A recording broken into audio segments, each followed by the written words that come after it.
Kuna watu wengine wanapotekwa wanakuja wanaelezea. Kwa mfano kuna huyo bwana aliyetekwa yule Satifa nafikiri, ambaye alipelekwa anasema mpaka Katavi, pigwa risasi, akaachwa kule mahali. Aliporudi anaelezea kabisa, nilichukuliwa Dar es Salaam nikapelekwa mahapa, anaelezea. Kwa hiyo haiwezekani kwamba watekaji hawa hawafahamiki kabisa. No, wanafahamika.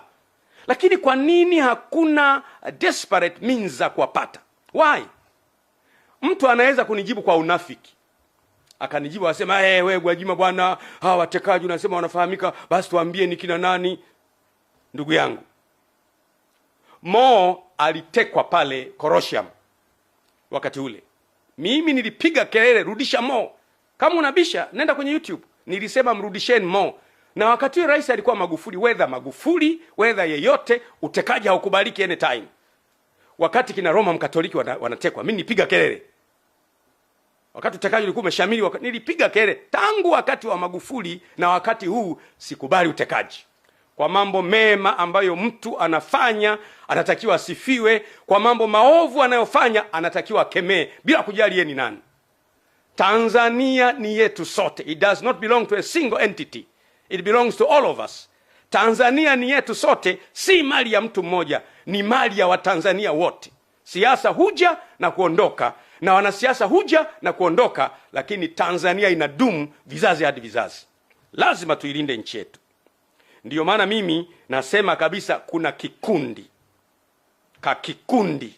kanakoshughulika na utekaji. Sio vyombo. Mimi na hakika si vyombo. Kuna kikundi kanakoshughulika na utekaji. Na ninapoongea sasa hivi kikundi haka kanakasirika kweli. Huyu Gwajima mbona hajatekwa yeye? Huyu Gwajima unasikia huyu kaondoka, yule kaondoka. Watu wanakwisha nchi na tuko kimya. Msiba ukiwa kwa jirani yako, utakuwa na ujasiri wa kwenda kuandika kwenye daftari na changia. Siku utakapopatwa na msiba, huwezi fungua macho yako. Wake up. What is happening on your neighbor, it will soon happen in your house. Kinachotokea kwa jirani yako kitatokea kwako. Na watekaji wamefika mahali ambapo wana ujasiri. Nikamsikiliza mkurugenzi wa Jamii Forum Mero, anasikika anasema kwamba yeye alipigiwa simu, akaambiwa na mtu, bwana, tutakuteka, tutakuua na Watanzania watakulilia kwa siku 3 afu baadaye watasahau. Yaani mtekaji ana ujasiri wa kukupigia simu na kukwambia, bwana, tutakuchukua, alafu Watanzania watalia siku 3 watakusahau. Anakupigia simu. Ndugu zangu, we must wake up.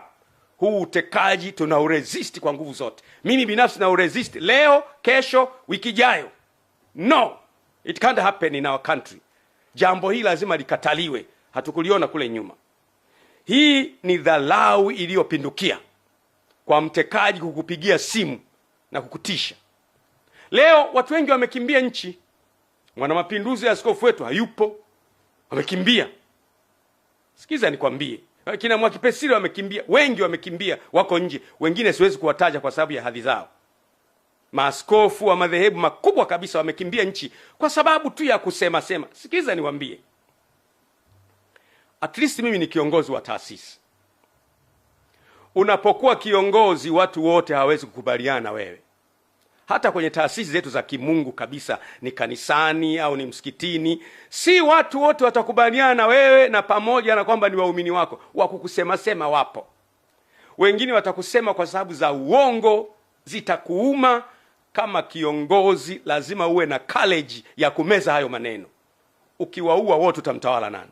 Ukiwateka wote utamtawala nani? Itakuwaje baada ya hapo? Unaweza kuwateka ukashinda uchaguzi. Baada ya kushinda uchaguzi, kila uliyemteka ana mdogo wake, ana mjomba wake, ana shangazi yake, ana kaka yake, ana ndugu yake. Baadaye nchi itakuwa kwenye uchungu ambayo itakuwa ni ngumu sana kuiganga. Amkeni. Nasema tena, this is a last wake up call. Hii ni kengele ya mwisho ya kuamsha kwamba amkeni, tutapoteza nchi. Kataa utekaji, disappearance of persons. Kwa mujibu wa Katiba ya Jamhuri ya Muungano wa Tanzania, Katiba ya mwaka 1977 ibara yake ya 8 kifungu cha kwanza inasema hivi: mamlaka ya nchi itakuwa mikononi mwa wananchi, na serikali itapata madaraka na mamlaka yake yote kutoka kwa wananchi hii ni kwa mujibu wa katiba hii, na itatumia madaraka hayo kwa niaba ya wananchi. Lakini ibara ya 8(1)(a) inasema mamlaka na madaraka ya serikali ya Jamhuri ya Muungano yatatokana na wananchi, na serikali itapata madaraka yake kutoka kwa wananchi kwa mujibu wa katiba. Tunaona kumbe serikali inapata madaraka kutoka kwa wananchi. Maana yake kisima cha madaraka, the oasis of authority and power in the country, kinatoka kwa wananchi. Sasa kama wananchi hawa wanatekwa, ambao ndio chanzo cha mamlaka, maana yake ni hatari sana. Ndugu zangu, utekaji haukubaliki. Baada ya miezi 5 kuwa nimezungumza kuhusu sikubaliani na utekaji, narudia tena mara nyingine kwa nguvu kubwa kabisa, sikubaliani na utekaji. Kesho kutwa, wiki ijayo, sikubaliani na utekaji na kutoweka kwa watu bila utaratibu. Ndugu zangu, wananchi ndio wenye nchi. Narudia tena, wananchi ndio wenye nchi. Na ndio maana hata neno lenyewe wananchi ni wana wa nchi, ndio wenye nchi. Usipowasikiliza wananchi, utafika wakati utapoteza nafasi ya kuwasikiliza. If you don't listen to them now, time comes you won't be able to listen to them. Usipowasikiliza wananchi leo, wakati unafika hutapata nafasi ya kuwasikiliza. Lakini pia usipowasikiliza wananchi leo, unaweza kupoteza nafasi kabisa ya kuwasikiliza kipindi utakachowahitaji wakusikie. Ni muhimu sana kusikia kilio cha wananchi. Matokeo ya kutokusikiliza kelele za wananchi inaleta machafuko na migawanyiko siku zijazo. Matokeo ya kutokuwasikiliza wananchi na kelele zao inakuletea migawanyiko na matatizo makubwa siku zijazo. Ndugu zangu, ninyi wakuwa vyombo ni binadamu. Niruhusini niongee na nyie. Si nyie mnayoendesha ya mambo ya utekaji, si nyie. Wala sio vyombo vyenu. Si nyie wala sio vyombo vyenu vinavyoendesha mambo ya utekaji. Lakini siku zijazo hamtaepuka kabisa kutamkwa mkiungamanishwa na matukio haya yaliyotokea wakati wa utawala wenu. Kwa mfano, watu watasema mwaka ule, kipindi kile ambacho DJIS alikuwa fulani, miaka ile ambacho CDF alikuwa fulani, miaka ile ambacho mkuu wa jeshi wa polisi alikuwa fulani, miaka ile ambayo mkuu wa jeshi la magereza alikuwa fulani, miaka ile ambayo mkuu wa uhamiaji alikuwa fulani na mkuu wa jeshi alikuwa fulani, ndiyo miaka ile ambayo watu walitekwa sana. Hamwezi kukana kwamba si ninyi, lakini miaka ijayo historia itawarekodi kwamba ninyi mlipokuwa wakuu wa vyombo mambo haya yalitokea. Mimi naongea na nyie moja kwa moja kama mtumishi wa Mungu. Na ukiniona naongea hivi kwenye nyakati ambazo ni za hatari kama hivi, nyakati ambazo balozi anatoweka, hakuna neno lolote kutoka serikalini kwamba mstaafu wao ametoweka. Hakuna. Watu wamekwenda mahakamani, ruling ya mahakamani na yenyewe inasema kwamba na wenyewe hawajui, mahakama hawajui. Kwa hiyo huwezi kumpata popote. Ukiniona mimi nazungumza kwa uchungu kabisa. Nchi ni yetu sote. You cannot avoid in the future that when they talk about these abductions, that your names might be connected, not in a sense that you are doers of those matters, lakini majina yenu yatatajwa, yataungamanishwa na hayo. Mimi nawashauri, pamoja na loyalty yenu kwa mamlaka, ambao ni jambo la muhimu na lazima.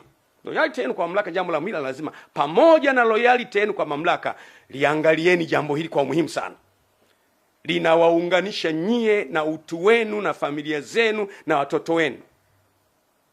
Si kwa sababu mmefanya, ni kwa sababu nyie ndio mlikuwa wenye mamlaka ya kulizuia hili jambo. Si kweli eti vyombo havijui Mdude na Soka wako wapi. Si kweli eti vyombo havijui Ali Kibao alichukuliwaje.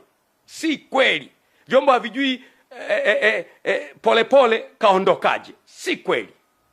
vitakuwa vinajua, na hakika kabisa vitakuwa vinajua, lakini vifanyeje?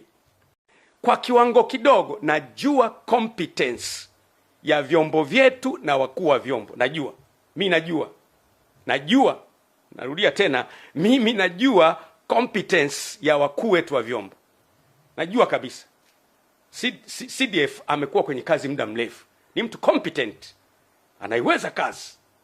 IGP Wambura ni mtu competent kabisa, namfahamu Wambura tangu akiwa Kinondoni pale, namfahamu Wambura tangu akiwa kanda maalum. Wambura amefanya kazi kule Mtwara kipindi kile cha mambo magumu. Wambura ni mtu competent. Mimi I'm 100%.